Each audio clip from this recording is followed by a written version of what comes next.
Rex Bear Leak Project, how the heck are you? What you're looking at is a 35 to 40,000 year old Lionman. It was found in a cave in Germany, and they've carbon dated it to be approximately 35 to 40,000 years old.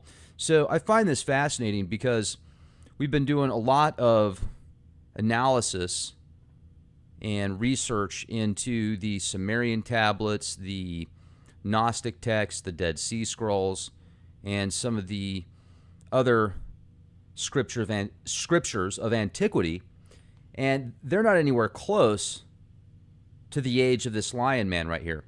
And I just got back from an amazing bike ride, about 20 miles, and halfway into the bike ride, I pull over for a second to get a drink of water. I look up, and I see little like this white-bellied hawk just hanging out. And you don't see a whole lot of hawks in San Antonio. I was kind of by the Air Force Base. There's a really neat trail that starts out past McAllister Park, and it's about 10 or 11 miles each way.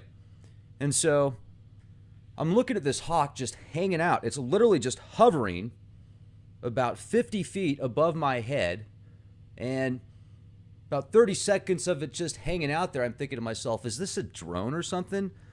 And I get my phone, record it, and it starts to back off a little bit, but it still hangs out for a couple more minutes, and then it flies away. And for me, that was pretty symbolic. That was quite powerful. I think of the hawk animal totem as an animal that sees far above and beyond what most other animals do. Literally a bird's eye view, no pun intended. Excellent vision. And seeing the overall archetype of things is kind of a spiritual resonance that I gathered with that. Kind of like when I went out to Colorado, I told you guys I saw 3 hawks just on the way there. It was really neat. So you don't see a whole lot of them in San Antonio, especially in certain areas. And for it to just hang out like that, I thought that was pretty cool. And where am I going with this? Well, when I ride my bike, it's a good way for me to meditate also and just kind of focus on my thoughts and think to myself, what am I going to present to you guys to help everybody at least get some new information that maybe you haven't heard about before that I feel is important, and I hope you do too, just, for data points, etc.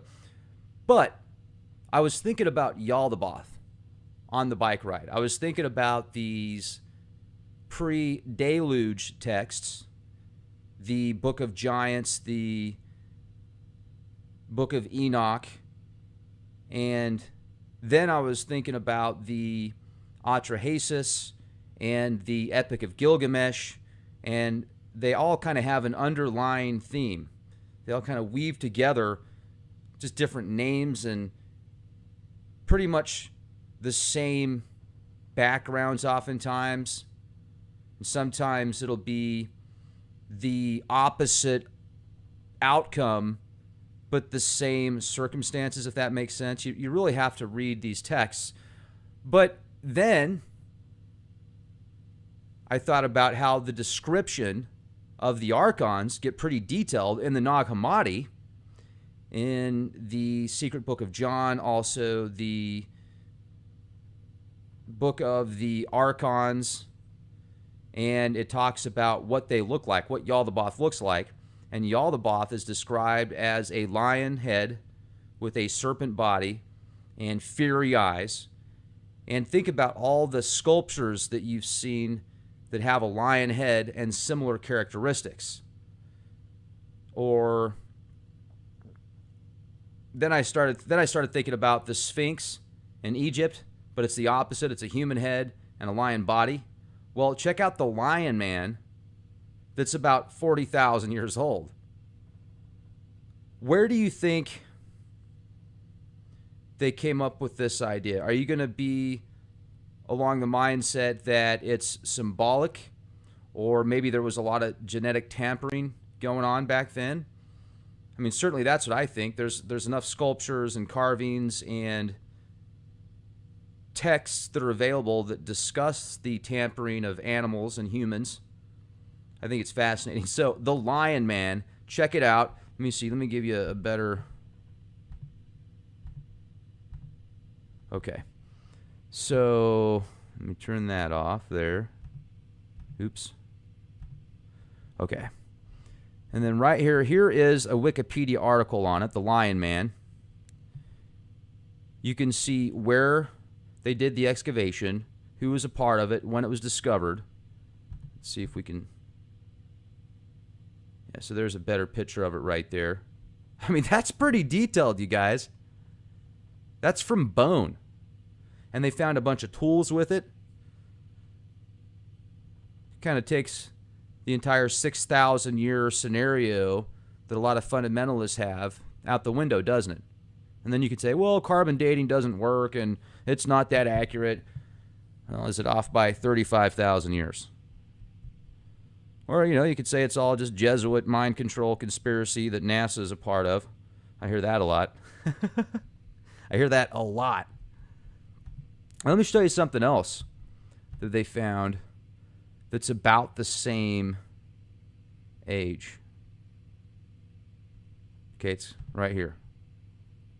These are Venus figurines found in Germany as well. Baby got back. Almost looks like a genetically modified chicken, doesn't it? Like one of those chickens that if you're eating KFC, that's kind of what they look like. I'll tell you the story about how my friend saw a bunch of genetically modified chickens in the back of a truck once. I shouldn't be laughing. This is so sad. But it's funny at the same time. And he saw this one chicken that was halfway out of its cage, and it was waiting for vehicles to go the opposite direction, and it was like flinging itself out to try and get hit by the vehicle going in the opposite direction to commit suicide. Said it had no feathers, so just like demonic, genetically modified, horrid looking. It was a chicken. Doesn't that sound good? No, it doesn't. That sounds terrible. I'm going to boycott chicken for a whole week now. Whole week. Listen to me, I'm terrible. I shouldn't eat chicken at all. I'm actually working on becoming a vegetarian, and I'm digressing. So, look at this thing. What happened to her head? I mean, geez, she's in pretty rough shape. But hey, what do you expect for being 40,000 years old? Now, I was going to share some other images with you guys. Okay, this is Yaldabaoth, an old Gnostic coin. You can see the serpent body, the lion head, the crown. Here's another representation of Yaldabaoth. Yaldabaoth. This is actually... How is this pronounced? It starts with an A. It's like Axis or something like that. And this is almost like the Baphomet of the Gnostic time because it represents the Alpha, the Omega, the dualistic universe as a whole. And then here's something else I wanted to show you guys again when you get into the Sumerians and the Anunnaki. And it's not just Zecharia Sitchin talking about the Anunnaki. This right here, you've got this winged beast. What kind of genetic tampering was going on back then? Plus, you can see Enlil has the wings as well. And then here's the Sphinx on Mars, from the 1976 Viking orbiter. Here's a picture of the Sphinx in Egypt. Is this just symbolic, or was there literally, lions with human heads from genetic tampering and stuff going on, like Cylons almost? Here's another one. There was a lot of these things in these carvings Sumerian time. We'd see these gods depicted with animal bodies, human heads, and the Book of Enoch and the Book of Giants. I need to read the Book of Jubilee again. There's multitudes of books and scriptures and clay tablets in various languages that discuss watchers or Anunnaki manipulating animals and man and just running amok. Just imagine a bunch of mad scientists that have a conscience that's geared towards their survival, their opportunities, and nothing else really, well, then they come to Earth and they're like, well, wow, this is just like a total playground. We can do whatever we want. I think they manipulated us for more than just gold and food. And what are we doing for them now? What are we doing for the man now? We're still creating gold and food somehow, if you think about it. Here's another lion-headed god with the serpent wrapping, the wings, the staff on Planet X. Look at that. It's on Planet X. Right there. It's on Planet X. There it is, ladies and gentlemen. Planet X. From thousands of years ago, with a lion-winged serpent on top. Yaldabaoth from Planet X. What's your take on all this? This is a bunch of OOPARTs, out-of-place artifacts. At least according to the typical standard of what we're taught. Now, I can also see this being in representation of certain astrological stuff. Yet does that take away the possibility of extraterrestrials and the tampering of humankind? Well, clearly, the Epic of Gilgamesh and the Atrahasis clearly describe human-animal tampering and a race of beings that aren't like the other guys. And then you see the statues of these 30-foot tall beings and these what looks like just little dolls compared to these godlike creatures. And have you guys subscribed to leakproject.com yet? If you go to leakproject.com, it's had a really cool facelift, and there's over 700 podcasts on Leak Project right now. There's a lot of exclusive content on Leak Project as well. And if you want to become a premium member at Leak Project for $50 for the entire year, we've also got some pretty cool decals. Or it's $10 a month if you want to go monthly. Or you can just watch the majority of the shows for free on YouTube. I don't know if everybody's been to the website yet, so I just want to give you guys a quick rundown. It's a great website. I mean, it's taken a lot of time and a lot of money to put this together.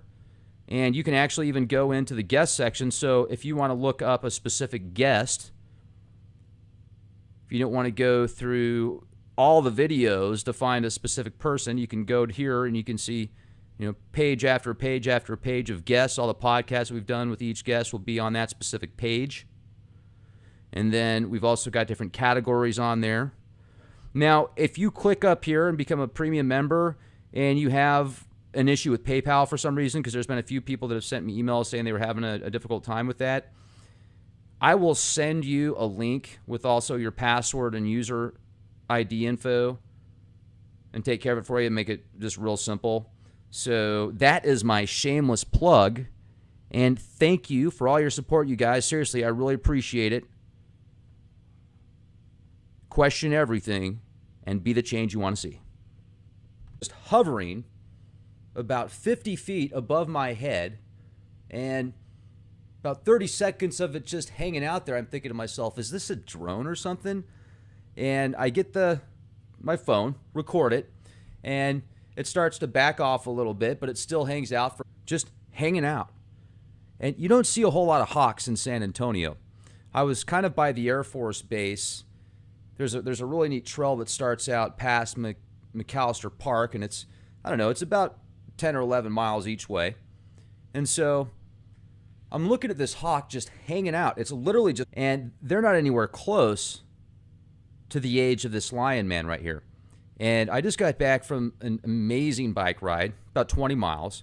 And halfway into the bike ride, I pull over for a second to get a drink of water. I look up and I see like this white-bellied hawk. Rex Bear Leak Project, how the heck are you? What you're looking at is a 35 to 40,000 year old lion man. It was found in a cave in Germany, and they've carbon dated it to be approximately 35 to 40,000 years old. So I find this fascinating because we've been doing a lot of analysis and research into the Sumerian tablets, the Gnostic texts, the Dead Sea Scrolls, and some of the other scriptures of antiquity